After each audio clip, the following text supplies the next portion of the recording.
नमस्कार शेतकरी बंधूंनो, महाकृषी वार्ता चॅनलमध्ये आपले स्वागत आहे। व्हिडिओ शेवटपर्यंत पहा। चॅनलला नक्की सबस्क्राईब करा आणि बेल आयकॉन दाबायला विसरू नका। चला तर पाहूयात शेतकऱ्यांसाठी महत्त्वाच्या बातम्या। पहिली बातमी आहे सोलापूर जिल्ह्यातून।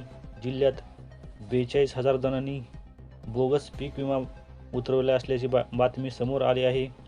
काय आहे बातमी सविस्तर पाहूयात।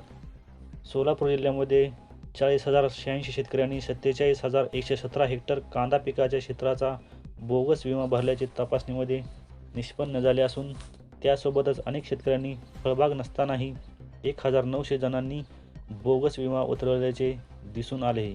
मात्र याबाबतचे क्षेत्र निश्चित होऊ शकले नसल्याने बोगस विमा भरलेल्या क्षेत्राच्या विम्यापोटी संबंधित शेतकऱ्यांनी भरलेली रक्कम राज्य सरकारकडून जप्त केली जाणार असल्याची बातमी आली आहे। राज्यामध्ये खरीप हंगामामध्ये कांदा पेरणी क्षेत्रापेक्षाही अधिक क्षेत्राचा विमा उतरवल्याचा संशय कृषी आयुक्त कार्यालयाला आल्याने त्यानंतर तपासणी केली असताना यात सोलापूर जिल्ह्यात राज्यभरात बनावट पीक विमा भरल्याचे दिसून आले आहे। जिल्ह्यातील 1,33,953 शेतकऱ्यांनी 85,707 हेक्टरवर कांदा क्षेत्रापोटी पीक विमा भरला होता। मात्र जिल्ह्यात अंदाजे 37,230 हेक्टरवर कांद्याची पेरणी झाल्याने तपासणीत 35,463 शेतकऱ्यांनी पीक विमा भरल्याचे 23,40 हेक्टर क्षेत्रावर कांदा पिकच नसल्याचे उघड झाले आहे। तर 4,623 शेतकऱ्यांनी 24,077 हेक्टर क्षेत्रासाठी भरलेला पीक विमा पेरणी क्षेत्रापेक्षाही अधिक भरल्याचे तपासणीत दिसून आले आहे। याबाबत जिल्हा कृषी अधिकारी शुक्राचार्य भोसले यांनी सांगितले की बोगस पीक विम्याची कृषी कार्यालयाच्या आदेशाने तपासणी करण्यात आली। त्यात कांदा पीक नसताना, कांदा पेरणी क्षेत्रापेक्षाही अधिक फळबाग नसताना आणि पीक विमा भरल्याचे उघडकीस आले आहे। त्यामुळे राज्य सरकार विम्यापोटीची रक्कम जप्त करणार आहे। अतिशय महत्त्वाची बातमी आहे। पुढची बातमी पाहण्यापूर्वी सर्वांना एक विनंती आहे की डिस्क्रिप्शन बॉक्समध्ये एक व्हॉट्सअप ग्रुप असून हा व्हॉट्सअप ग्रुप विविध शासकीय योजना, विविध GR यासाठी तयार करण्यात आला आहे। सर्वांनी या ग्रुपवर लवकरात लवकर जॉईन व्हावे। पुढची बातमी सौर कृषी पंपाशी संबंधित असून मागील 13 सौर कृषी पंप योजनेतून राज्यात 1,00,000 पंप बसवण्यात आले असल्याची बातमी समोर आली आहे। शेतीसाठी लागणाऱ्या विजेचा तुटवडा भरण्यासाठी आणि शेतकऱ्यांना त्रास कमी करण्यासाठी शासनाकडून राबवण्यात येत असलेल्या मागील त्याला सौर कृषी पंप योजनेतून सौर कृषी पंपाचा लाभ घेण्यासाठी शेतकरी सवसावले असून मागील त्याला सौर कृषी पंप योजना सुरू झाल्यापासून आतापर्यंत राज्यात 1,0462 कृषी पंप महावितरणकडून बसवण्यात आले आहेत। जालन्यामध्ये सर्वाधिक सौर कृषी पंप बसवण्यात आले असून त्यापाठोपाठ बीड जिल्ह्याचा क्रमांक लागतो। सौर पंपाचा लाभ घेण्यासाठी मराठवाडा अहिल्यानगर आघाडीवर आहे। विजेचा तुटवडा असल्याने शेतीसाठी दिवसा वीज मिळावी यासाठी काही वर्षापासून सौर कृषी पंप योजना राबवली जात होती। तर त्यात आता मागील त्याला सौर कृषी पंप योजनेचा समावेश केला असल्याने या योजनेला चांगला प्रतिसाद मिळत आहे।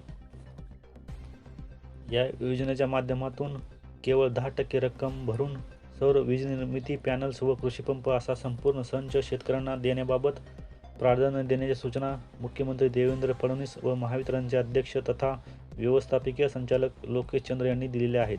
शेतकऱ्यांकडून या योजनेला चांगला प्रतिसाद मिळत असल्याने मागील त्याला सौर कृषी पंप योजना सुरू झाल्यापासून महावितरणने 1,00,000 पंप बसवण्याचा टप्पा ओलांडला आहे। राज्यात 1,01,462 सौर कृषी पंप महावितरणकडून बसवण्यात आले आहेत। त्यात जालना जिल्हा पहिल्या स्थानी तर बीड जिल्हा दुसऱ्या स्थानी। राज्य सरकारने राज्यात 10.5 लाख कृषी पंप योजनेचे उद्दिष्ट ठेवले आहे। या योजनेत शेतकऱ्यांना पंतप्रधान कुसुम योजनेत केंद्र सरकारकडून 30% आणि राज्य सरकारकडून 60% अनुदान मिळते। त्यामुळे केवळ 10% रक्कमच शेतकऱ्यांना स्वतः भरण्यात कोणतीही अडचण नाही असे सरकारकडून सांगण्यात आले आहे।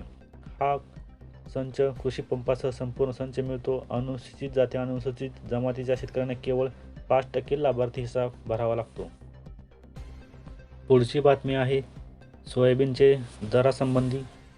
तेलाचे दर वाढले आणि सोयाबीनचे दर घटले अशी स्थितीस पाहायला मिळत असल्याने शेतकऱ्यांच्या आणि ग्राहकांच्या डोळ्यात देखील पाणी येत आहे. सोयाबीन तेल वापरणाऱ्या ग्राहकांना तेलाच्या वाढीव दराचा सामना करावा लागत आहे. खाद्यतेलाच्या आयात शुल्कात वाढ केल्यानंतर हे चित्र बाजारात आहे. तर हमीदर मिळत नसल्याने व उत्पादकता वाढीसाठी व त्यावरील खर्च कमी करण्यासाठी केंद्र सरकारने तसेच राज्य सरकार काहीच उपाययोजना करीत नसल्याचे देखील वास्तव आहे.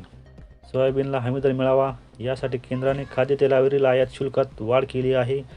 कच्चा खाद्यतेलावरील आयात शुल्कात 5.5% 27.5% आणि शुद्ध खाद्यतेलावरील आयात शुल्क 13.75% 35.75% एवढे केले आहे. आयात शुल्क वाढीनंतर खाद्यतेल कंपन्यांनी तातडीने दरवाढ केल्याने किरकोळ बाजारात खाद्यतेलाच्या किमती वाढल्या असून विद्यमान स्थितीत सोयाबीन तेल प्रति लिटर 145 रुपयांवर आहे. खाद्यतेलाची आयात व पुरवठा सुरळीत असतानाही दरवाढ सहन करण्याची वेळ आली आहे. भविष्यात दर कमी होण्याची शक्यता कमी असल्याचे खाद्यतेल व्यापारी सांगत आहेत. देशातील तेलबिया उत्पादक शेतकऱ्यांना याचा फायदा होईल असा अंदाज होता, तो आयात शुल्क वाढीनंतर फोल ठरला आहे. याउलट खाद्यतेल कंपन्यांनी तेलाची आयात वाढवली असून त्याचा परिणामी देशी सोयाबीनवर झाला आहे. यंदा देशातील सोयाबीनचे पेरणी क्षेत्र 1.26 लाख हेक्टरने वाढले असून जागतिक उत्पादनात भारताचा वाटा 3% आहे.